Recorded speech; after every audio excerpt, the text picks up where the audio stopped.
એ એક બે નહીં પરંતુ 4 જેટલી વરસાદી સિસ્ટમ સક્રિય છે અને જેના લીધે આગામી દિવસોમાં ભારેથી અતિભારે વરસાદ સાર્વત્રિક જોવા મળશે। ધોધમાર વરસાદના નવા રાઉન્ડમાં આ વખતે દક્ષિણ ગુજરાત અને ઉત્તર ગુજરાત મેઘરાજાના ટાર્ગેટ પર હશે।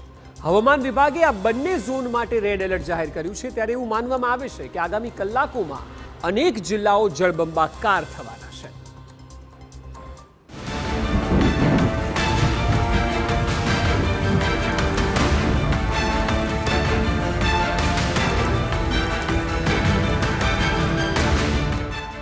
મુશળધારના થયા મંડાણ।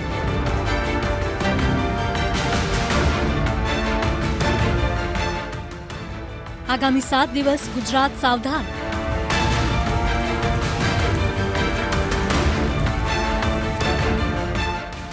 ભારેથી અતિ ભારે વરસાદનું રેડ એલર્ટ।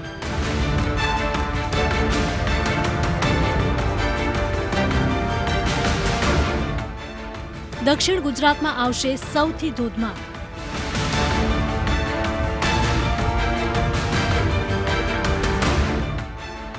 ઉત્તર ગુજરાત પણ થશે જળબંબાકાર।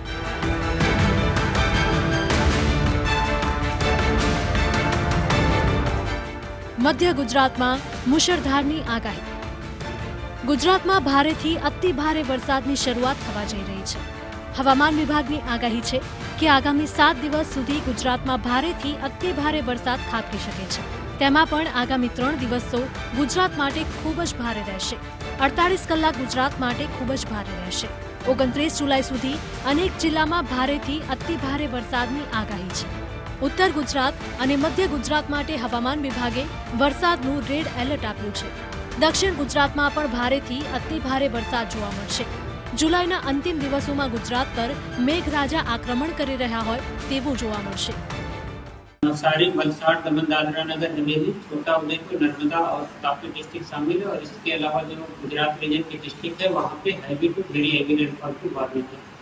और सौराष्ट्र रीजन की बात करेंगे तो आज के लिए सौराष्ट्र रीजन के लिए जहाँ पर हैवी रेनफॉल की वार्निंग है वो डिस्ट्रिक्ट है सुरेंद्रनगर, बोटाद, अमरेली, भावनगर और राजकोट और साथ में वीर सोमनाथ और दीव शामिल है, जहाँ पर हैवी रेनफॉल की वार्निंग और साथ में येलो अलर्ट जारी है।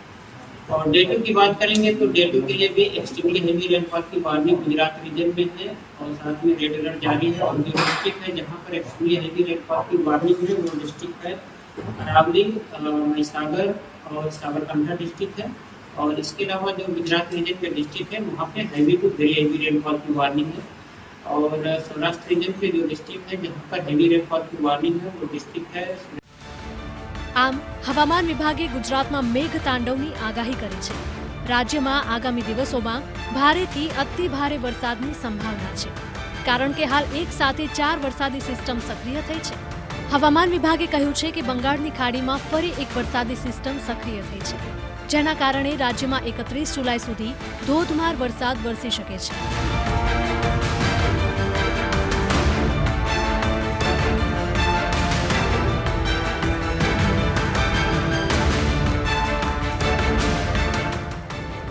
હવામાન નિષ્ણાંત અંબાલાલ પટેલે પણ વરસાદ અંગે મહત્વપૂર્ણ આગાહી કરી છે।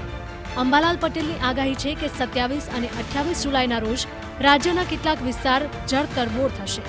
અમદાવાદ અને ગાંધીનગરમાં પણ ભારે વરસાદની આગાહી છે। આગામી 48 કલાકમાં જ ગુજરાતમાં 8 થી 10 ઇંચ વરસાદ પડી શકે છે। આ સિસ્ટમ મજબૂત બનીને લગભગ મધ્ય ગુજરાતના ભાગમાં આવશે। મધ્ય ગુજરાતના કેટલા ભાગમાં ભારેથી ભારે વરસાદ થવાની શક્યતા છે। અમદાવાદ, ગાંધીનગરમાં પણ ભારે વરસાદ થવાની શક્યતા છે। કોઈ ભાગમાં ભારે વરસાદ ઝાપટા પડવાની શક્યતા છે। આ ઉપરાંત સાબરકાંઠાના ભાગોમાં પણ ભારે વરસાદ થવાની શક્યતા છે। મહેસાણાના કેટલા ભાગોમાં ભારે વરસાદ થવાની શક્યતા છે। સિસ્ટમ ધીરે ધીરે આગળ વધશે એટલે લગભગ નવસારી, સુરતના ભાગોમાં પણ ભારે વરસાદ થવાની શક્યતા છે। દક્ષિણ સૌરાષ્ટ્રના કેટલા ભાગોમાં પણ ભારે વરસાદ ઝાપટા પડવાની શક્યતા છે। રાજકોટ અને ઉત્તર સૌરાષ્ટ્રના ભાગોમાં પણ ભારે વરસાદ થવાની શક્યતા છે। કચ્છના કેટલાક ભાગમાં ભારે વરસાદ ઝાપટા વરસી શકે છે અને લગભગ ત્યારબાદ બનાસકાંઠાના કેટલાક ભાગમાં પણ ભારે વરસાદ થવાની શક્યતા છે। અરવલ્લીના કેટલાક ભાગમાં ભારેથી અતિ ભારે વરસાદ થવાની શક્યતા છે। આ સિસ્ટમ જેમ જેમ આગળ વધતી જશે તેમ તેમ ભારે વરસાદ થવાની શક્યતા છે। હવામાન નિષ્ણાત પરેશ ગોસ્વામીની આગાહી છે કે ધોધમાર વરસાદના નવા રાઉન્ડમાં ગુજરાતમાં 80 થી 90% વરસાદ જોવા મળશે।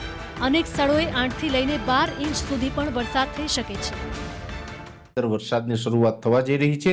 જેમ જેમ સમય પસાર થતો જશે તેમ આપણે વરસાદના વિસ્તારો પણ વધતા જશે. આ વરસાદ છે એ પણ મોટાભાગે સાર્વત્રિક વરસાદો ગણીને ચાલવાનું છે. લગભગ 80 થી 85% એરિયાને આ વરસાદનો લાભ મળી શકે છે. હા, એક ચોક્કસથી વાત છે કે અમુક વિસ્તારમાં તીવ્રતા ઓછી હોય કે અમુકમાં વધારે હોય, પણ લાભ છે એ લગભગ ઓલ ઓવર ગુજરાતમાં એટલે કે 80-85% વિસ્તારને આ વરસાદનો લાભ મળી શકે છે. ખાસ જોવાનું એ રહેશે કે આ સિસ્ટમ છે એ ઉત્તર તરફ ગતિ કરે છે કે પશ્ચિમ તરફ, એના ઉપર વરસાદની તીવ્રતા ચોક્કસથી નક્કી થશે. પણ અત્યારે આ વિડીયોની અંદર ખાસ એ જ જણાવવાનું હતું કે એ સિસ્ટમ છે એ અત્યારે મજબૂત બની ગઈ છે, ડિપ્રેશનની કેટેગરીમાં છે અને આ સિસ્ટમ અત્યારે ઓડિશા ઉપર પહોંચી ગઈ છે, જે છેલ્લા 2 દિવસથી જે સર્ક્યુલેશનના સ્વરૂપે તૈયાર થતી હતી અને બંગાળની ખાડીમાં એટલે કે દરિયાની અંદર સિસ્ટમ હતી એ હવે જમીન ઉપર આ સિસ્ટમ આવી ગઈ છે અને અત્યારે પશ્ચિમ દિશામાં ગતિ કરી રહી છે. આ સિસ્ટમ આજથી 4 દિવસ ગુજરાતમાં અતિ ભારે વરસાદની આગાહી છે. 29 જુલાઈ સુધી અતિ ભારે વરસાદ પડી શકે છે, જ્યારે આગામી 7 દિવસ સુધી વરસાદી માહોલ જામશે. 4 વરસાદી સિસ્ટમ સક્રિય થતા ગુજરાતમાં મેઘ પ્રલય જોવા મળશે. Bureau report, TV9.